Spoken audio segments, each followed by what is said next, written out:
So, you guys saw what happened yesterday. You guys saw it. The Detroit Lions made a trade, but it wasn't the trade that everybody probably expected, which was to get defensive line help or get help in your secondary. And their explanation on it was, you get a guy that checks all the boxes. And you guys know how Brad Holmes works with this stuff. They check the person, and then they check the player, and then they check the fit. And Donovan Peoples-Jones checked all those boxes.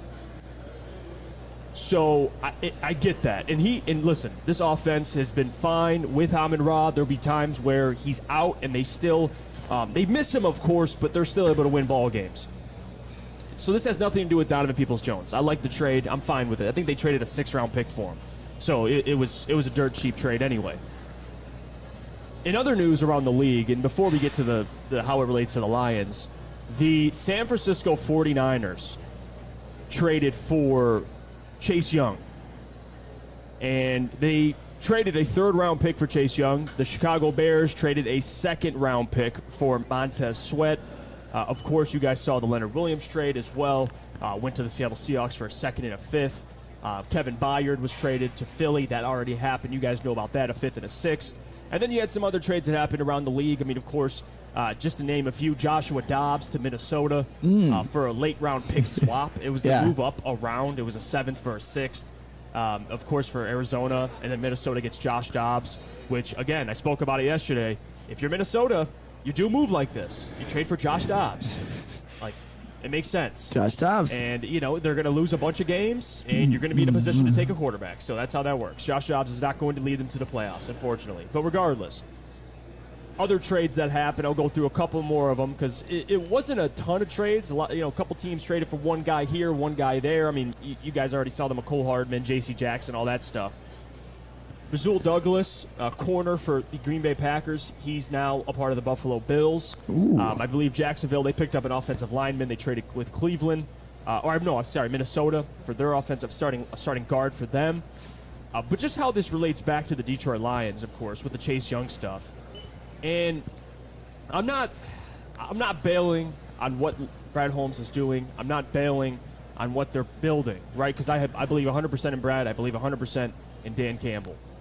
But I was shocked that of all the positions that you could go out and get, I'm not even mad they got a wide receiver, but you didn't get a corner or a defensive lineman. Yeah. And it's not even about Chase Young, but they're one. And Dan brought this up too. He's like, hey, we just feel like we're one injury away. Marvin Jones, of course, stepped away, so we needed to replace him as well, which I understand. But they said, hey, we feel like we're one injury away.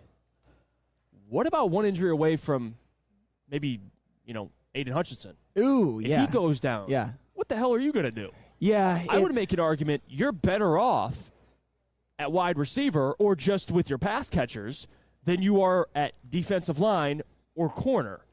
Is that fair? Oh, I mean, because we saw what happened when Jerry Jacobs missed the game. This secondary got torched. Oh, yeah, it 100%. And we have not seen Aiden go down, but God forbid he goes down for a couple games. You're screwed. Oh, yeah. If Amon-Ra goes down, you've seen them win a game without him.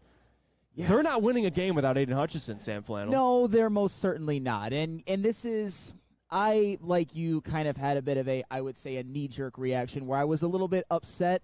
I am trying to be level-headed because many, many things can be true, and I think we would all agree with this. The Lions, even if they stand pat, especially if they get James Houston back, they can still make a run at this. They could still even get the 1 seed, I think, based more on scheduling than anything else.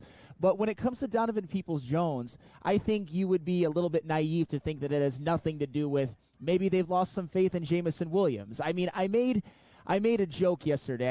I don't think I put it on social media, but I think I said it in the group chat that Donovan Peoples-Jones this year has all of 8 receptions for 97 yards. But I do like Donovan Peoples-Jones though. That's fine. Because last year he had 800 and made a lot of plays last year. That's fine, but I mean he couldn't really crack the rotation in Cleveland. I'm just saying his 8 for 97 actually though was more than Jamison Williams' 6 for 71. And I'm just saying. So if Jamison Williams, I think we would all agree if he was who we expected him to be, which he was in Tampa Bay, but in no other game, maybe the Donovan Peoples-Jones trade wouldn't have been necessary. Maybe that wasn't their thought process, but to me, it says a lot about JMO or maybe their lack of belief in him because as of right this moment, there's not a whole lot of reason to believe in him based off a sample size.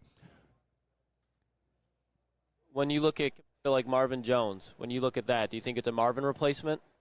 I mean, but replacing Marvin Jones for what? He didn't do anything. No, but they need a here. body to fill him in. You know what I mean? And like I had to pick somebody up. I get that. I guess my point is, would you guys, and I'll ask the audience and I'll ask you guys, if you lose, and Chuck made this point, if you lose a star player, you're screwed 100%. I'm not saying that. But where do you like your chances better? No Amon-Ra St. Brown, but you got Reynolds, Khalif, Jamison, you got Sam Laporta. I mean, hell, Antoine Green was playing snaps. They scored 42 points with. I mean, it was against Carolina. Hold but on, still, hold on. Yeah. Or do you like your chances in case Aiden goes down?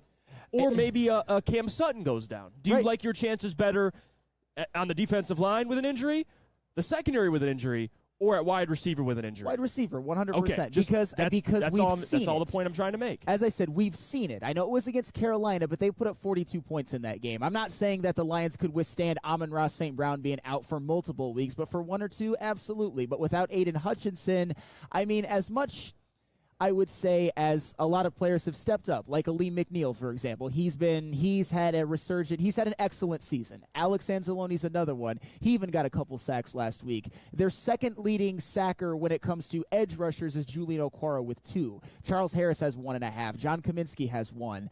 I mean, that's not really, and James Houston's out for now. We don't know for how much longer. Right. If Aiden Hutchinson goes out, there really isn't a whole lot to, I would say, to supplement. I would feel very, very worried, especially since even though their defense has improved, I still think it's the weaker unit on the team as opposed to offense.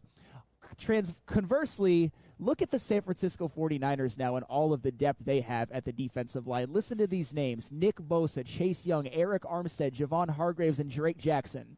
All of them. Every single one of them. Now Nick Bosa has his bookend edge rusher, and they have a ton of other help on the defensive line. And you look at the Philadelphia Eagles, as we always said, one of their biggest weaknesses this season, I would argue their biggest weakness has been their secondary. Darius Slay and James Bradbury have been disappointments. Losing C.J. Gardner-Johnson has obviously hurt them, but they went out and got Kevin Byard, who's been an All-Pro twice, who I think at his best is an upgrade over the best that C.J. Gardner-Johnson ever gave them. And then you look at the Seattle Seahawks even, who you have to take seriously as a competitor in the NFC because they are now division leaders over the 49ers. They went out and got Leonard Williams. What is the weakness of their defense, I would say? I would say it is their defensive line and edge rush. They have excellent linebackers in Jordan Brooks and Bobby Wagner. They have an excellent secondary led by Devon Witherspoon, Tariq Woolen, Quandre Diggs, and all that.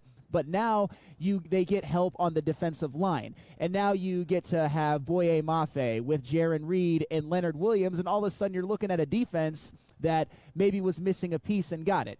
I'm not saying it's the end-all be-all for the Lions. I'm not saying to panic. I'm not saying that they can't win anything. It's an arms race in the NFC. Yes, and by the way, we're gonna go to break in a little bit, and I'm gonna get into more why I'm not, there.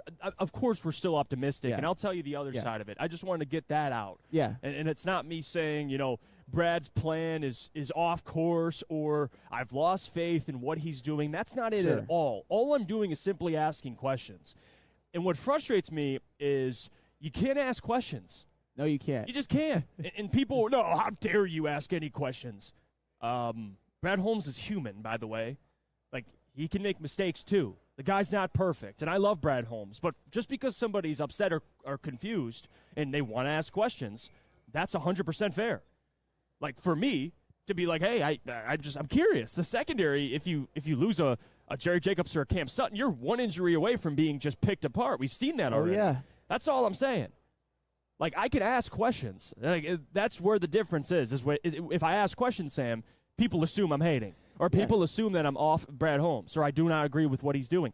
I just simply ask questions. And I'll get into more why I'm willing to still be faithful next segment, because there is still optimism. And I'll explain where I'm coming from with where the Lions stand in the NFC, because that's relevant.